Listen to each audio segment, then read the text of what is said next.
In the bitter winter of 1847, you could hear the wind cutting through the mill towns of northern England, rattling windows and finding every gap in the walls.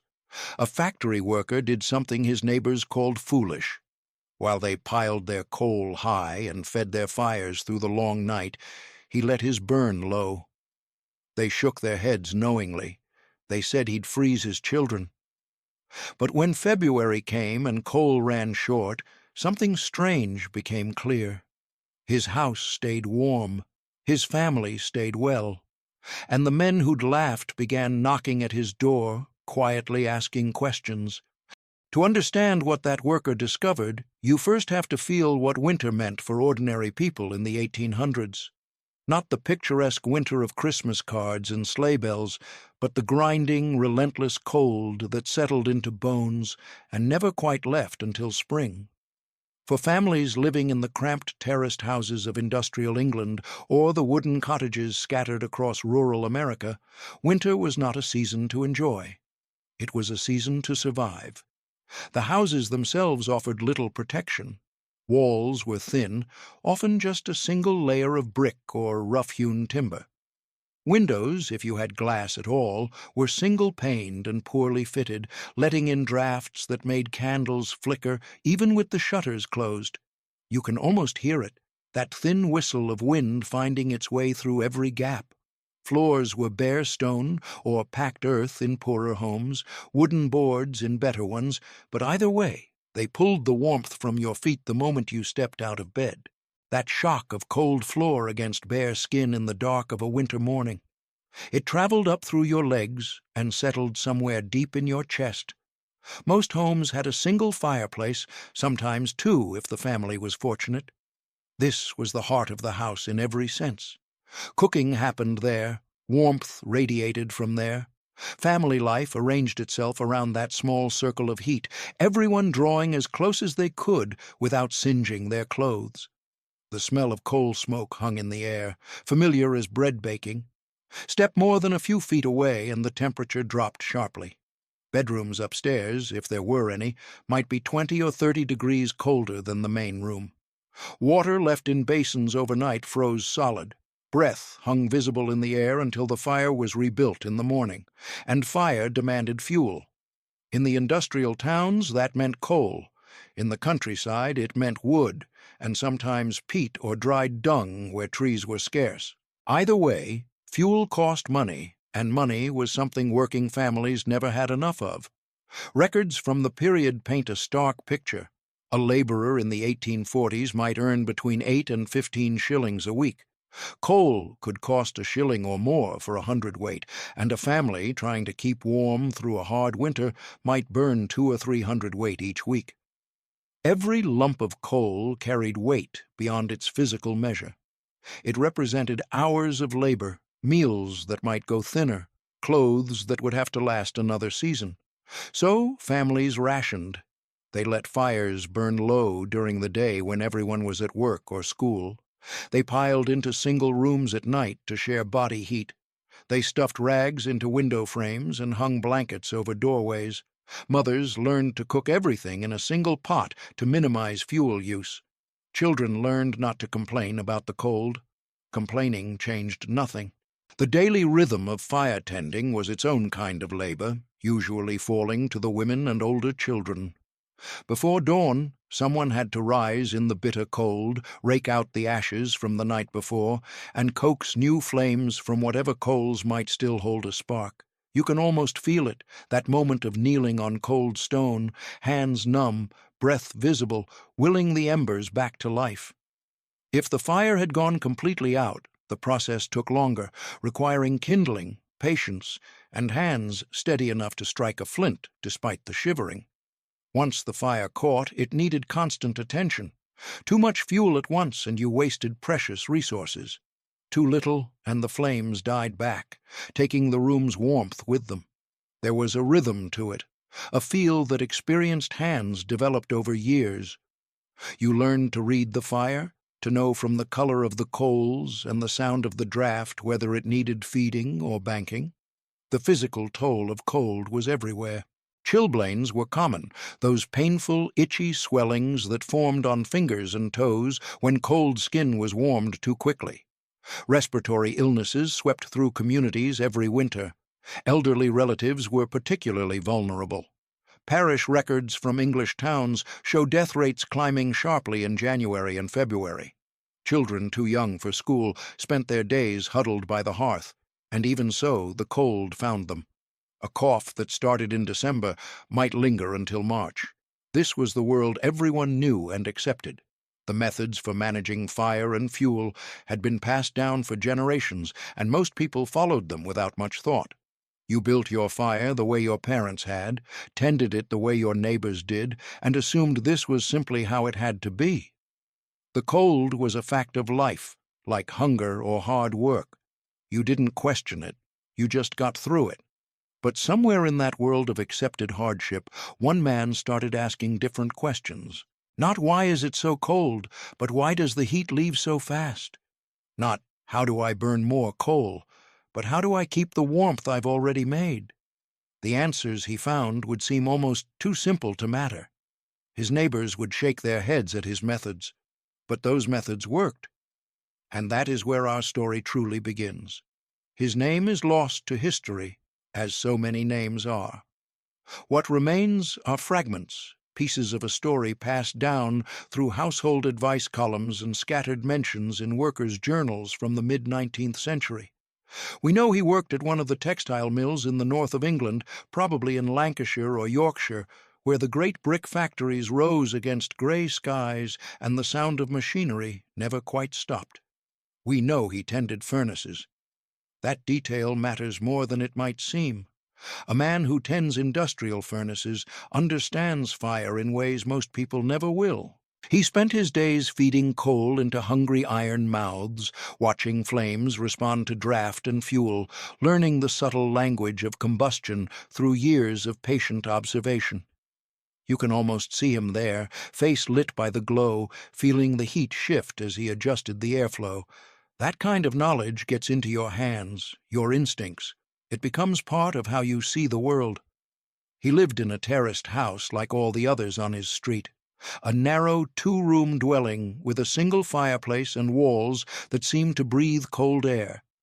His wife managed the home while he worked his shifts. They had children, 2 or 3 by most accounts, and like every family around them, they faced the same winter arithmetic. Wages against fuel, warmth against hunger, the eternal calculation of the working poor. But something about this man was different. Perhaps it was all those hours watching industrial furnaces, noticing how heat behaved in ways that contradicted common sense. Perhaps it was simple stubbornness, a refusal to accept that the cold had to win. Whatever the source, he began experimenting with his home fire in ways his neighbors found peculiar, even foolish. The trick, when you strip away the mystery, came down to a handful of practices that worked together. First, he banked his fire differently. Instead of letting it burn hot and bright through the evening, then die to cold ash by morning, he learned to bury the glowing coals under a thick layer of their own ash before bed.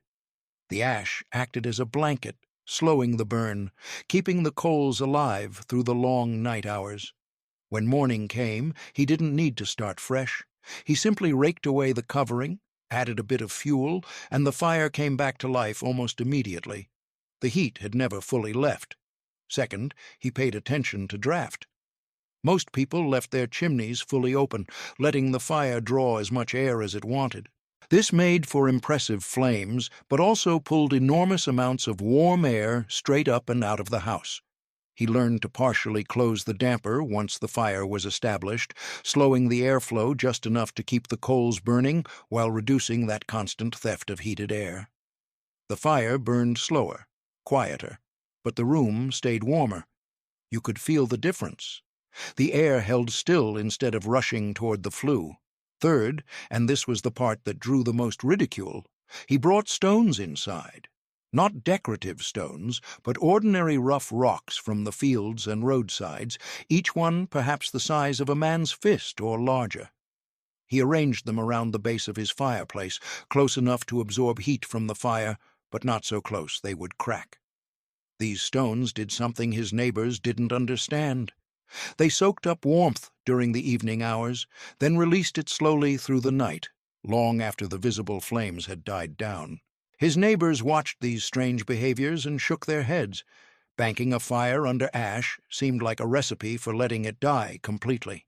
Closing the damper felt like inviting smoke back into the room. And the stones. Well, the stones just seemed eccentric. The harmless oddity of a man who spent too much time thinking about fire. But as the winter deepened, the evidence became harder to dismiss. His children didn't cough the way other children did. His wife didn't complain about frozen water buckets in the morning. Visitors who stopped by remarked on the warmth that greeted them at his door.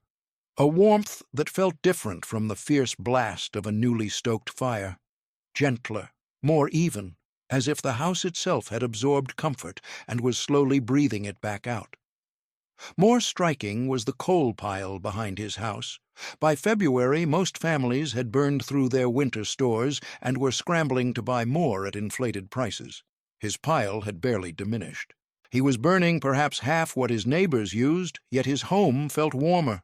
The numbers didn't seem to add up. That was what finally caught people's attention. A man who claims to have found a better way is easy to dismiss. A man whose coal lasts twice as long while his house stays warmer is harder to ignore. Slowly, grudgingly, the questions began. What was he doing with those stones? Why did he bury his coals at night? He wasn't the kind of man who boasted or lectured. When asked, he simply showed. "Come watch," he would say. "Come feel." He walked neighbors through his evening routine, demonstrating the technique, letting them hold their hands near the stones and feel the warmth radiating out hours after the fire had gone quiet. Some tried his methods immediately.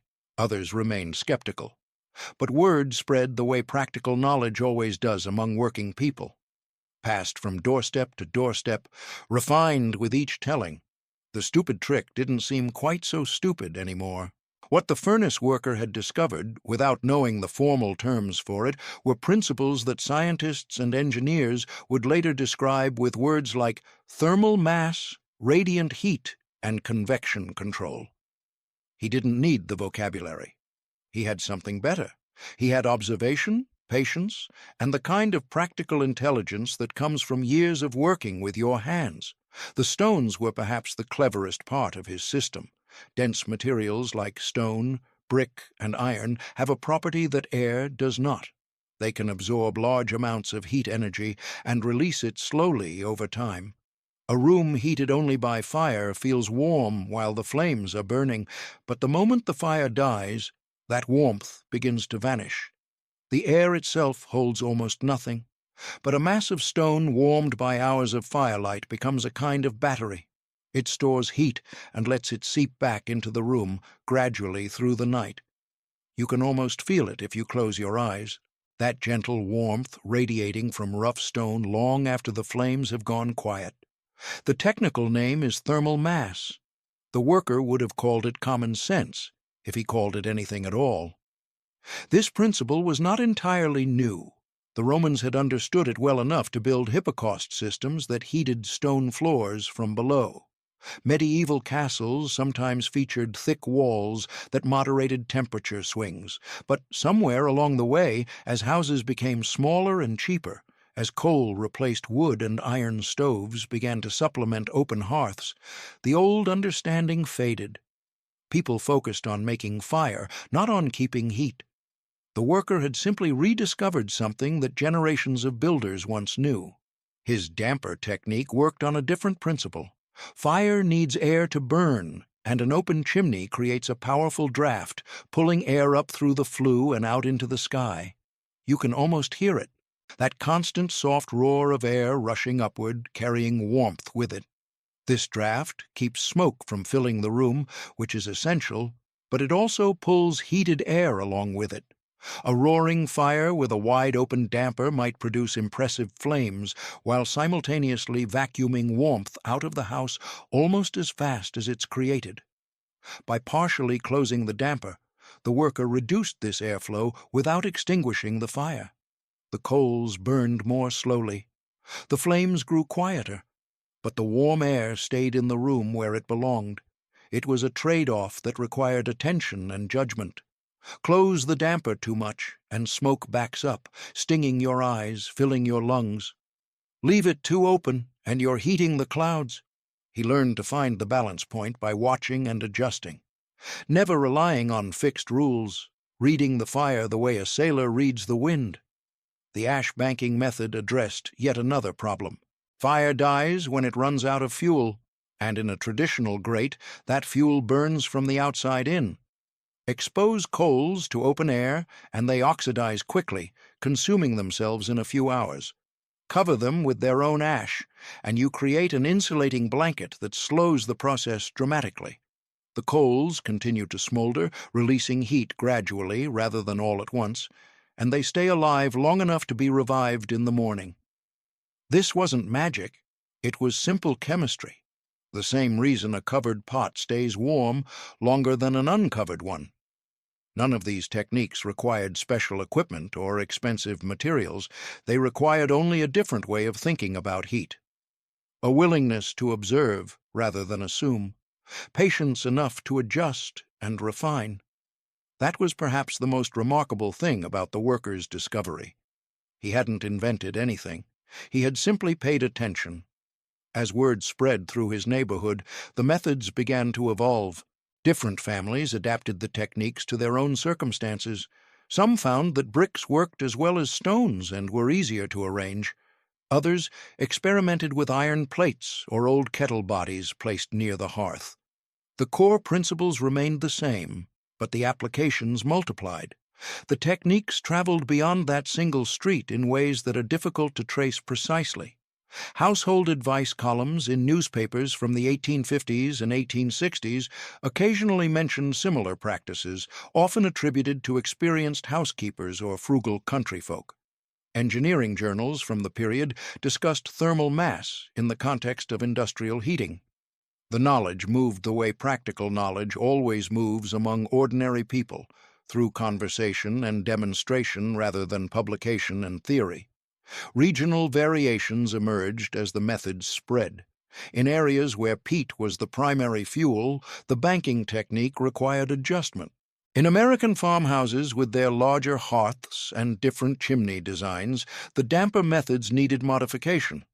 What worked in a cramped English terrace might need adaptation for a sprawling Pennsylvania farmstead, but the underlying principles translated across these differences. Heat wants to escape. Slow it down. Mass holds warmth. Use it. Draft pulls air. Control it. By the latter half of the 19th century, versions of these techniques had become common knowledge in many working-class communities. They appeared in domestic economy manuals.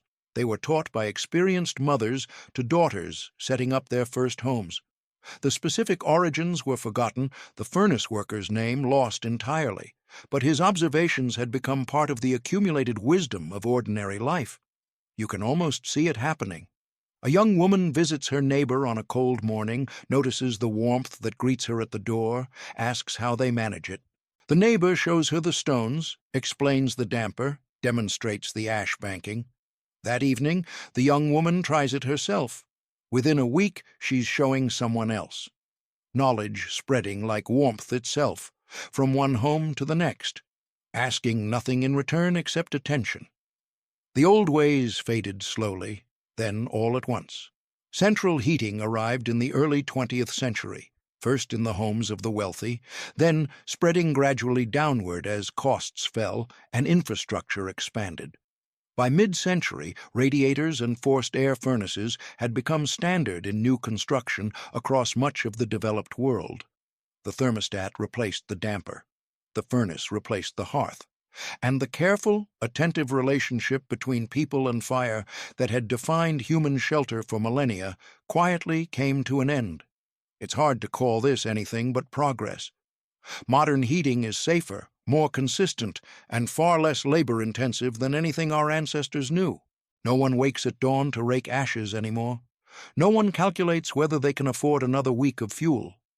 The constant low-grade cold that defined winter for working families has been banished so completely that most people today cannot imagine what it felt like. These are genuine victories, comforts earned through generations of engineering and industrial development. But something was lost too. Not just techniques, though those certainly faded. What disappeared was a particular kind of knowledge, the understanding that comes from living in close relationship with the physical forces that shape daily life. When you tend a fire yourself, you learn things about heat and air and matter that no textbook can fully convey. You develop instincts, a feel for how things work that goes beyond conscious thought. When you turn a dial and warm air appears, that knowledge never forms in the first place. The furnace workers' methods survived in scattered pockets, passed down in families that kept wood stoves out of preference or necessity, preserved in rural communities where the old ways lingered longer. Occasionally they surfaced in academic studies of vernacular architecture or historical heating practices, but for most people the knowledge simply disappeared, as unnecessary as knowing how to harness a horse or spin wool by hand. Then something unexpected happened. In the 1970s, energy crises forced a sudden reconsideration of how we heat our homes. Oil prices spiked, supplies became uncertain. Suddenly, the assumption that cheap, abundant fuel would always be available looked less reliable. People who had never thought twice about their heating bills began to think about them constantly. Some turned to wood stoves and discovered they needed to relearn skills their grandparents had known. You can almost picture it. Someone kneeling before a newly installed stove, unsure how to bank the coals, calling an elderly relative for advice. Books on efficient wood burning appeared, many of them describing techniques remarkably similar to what that unnamed worker had practiced a century before. The thermal mass principle found new applications in passive solar design. The damper control methods were codified into best practices. Old knowledge rediscovered and repackaged for a new generation. The interest faded as energy prices stabilized, but it never disappeared entirely. Today, a quiet community of off-grid homesteaders, preparedness enthusiasts, and sustainability advocates keeps these techniques alive. Online forums discuss ash banking methods, videos demonstrate proper damper adjustment, historic home restorers seek out period-appropriate heating solutions. The knowledge persists at the margins, waiting for the next moment when it might matter to a wider audience. There's something moving about this persistence. Not just the practical value of the techniques, though that remains real. What touches something deeper is the human element, the recognition that ordinary people facing ordinary problems can figure things out. The furnace worker wasn't an engineer or an inventor. He was a man who paid attention, who asked questions, who refused to accept that the way things had always been done was the only way they could be done. His innovations required no special resources, no formal education, no support from institutions or experts. They required only the willingness to observe, to experiment, and to share what he learned. We live now in a world of extraordinary technical sophistication. Our homes maintain themselves at precise temperatures through systems we rarely see and couldn't repair if they failed. This is comfortable, and comfort is not nothing, but it can also be isolating, a barrier between ourselves and the physical world we inhabit. We lose the satisfaction that comes from solving problems with our own hands, from understanding how things work, from feeling connected to the long chain of human ingenuity that stretches back through generations. The furnace worker's story, incomplete as it is, offers a gentle reminder. Solutions don't always come from above. Sometimes they come from the people closest to the problem, the ones with dirt under their fingernails and coal dust in their lungs. Sometimes the stupid trick turns out to be the smart one. Sometimes what looks like foolishness to experts looks like wisdom to those who must actually live with the consequences. You can almost see him, that winter evening long ago, arranging his stones by the hearth while his neighbors shake their heads. The fire burns low, banked under ash. The damper sits half-closed. His children sleep warm in their beds while wind rattles the windows. He doesn't know that his methods will spread through his neighborhood, filter into household manuals, survive in scattered form for generations. He knows only that his family is warm, his coal pile is holding.